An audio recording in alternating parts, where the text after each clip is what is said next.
Welcome to another video from Dr. Downey's Sleep Inc. I wanted to share with you briefly how does a short-term insomnia that happens say for a night or so become a chronic problem where it turns into an every night problem. Well, there are three things sleep specialists tend to think about when we think about insomnia, going from something that occurs once in a while to something that occurs nightly or chronic. The first thing is a precipitating factor. So that is, all of us have a certain predisposition for insomnia. If you look at this line, we call it insomnia intensity or insomnia threshold.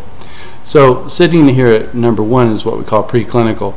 You have a certain predisposition towards insomnia. All of us do. Some of us, it may take a big stress for us to have insomnia. Others, it may take very little stress to bump us over this threshold. It's important to understand that we all have a different predisposition for that. Just like we all have a certain predisposition to have, say, heartburn or something when things get stressful. The second thing that happens, however, is when you have that stress that puts you over that threshold, we call that a precipitating factor. So it's the trigger, so to speak, that causes the insomnia. It's a trigger. So like a very emotional time in your life, death in the family, that can be a precipitating factor. And so then you have insomnia for a period of time, and hopefully not too long.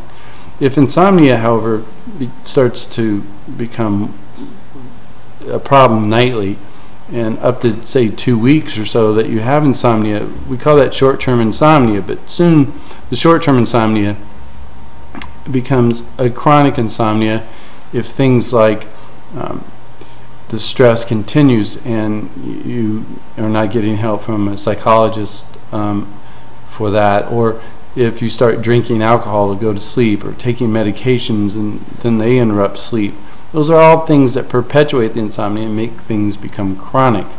So this is one kind of insomnia. The name of the insomnia is actually psychophysiological insomnia or learned insomnia. So we have a predisposition for insomnia.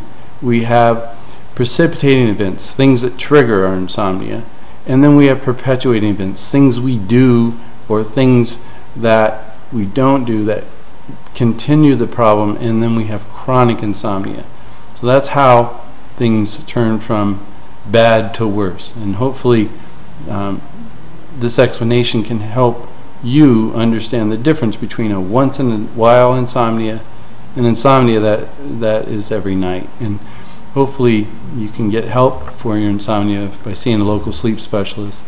And we hope the explanation helps. See you next time on Dr. Downey's Sleep Inc. and we can go into more of these in detail. You can also see us on Facebook at Dr. Downey's Sleep Inc. and on Twitter, Dr. Downey Sleep. Thank you for watching this clip.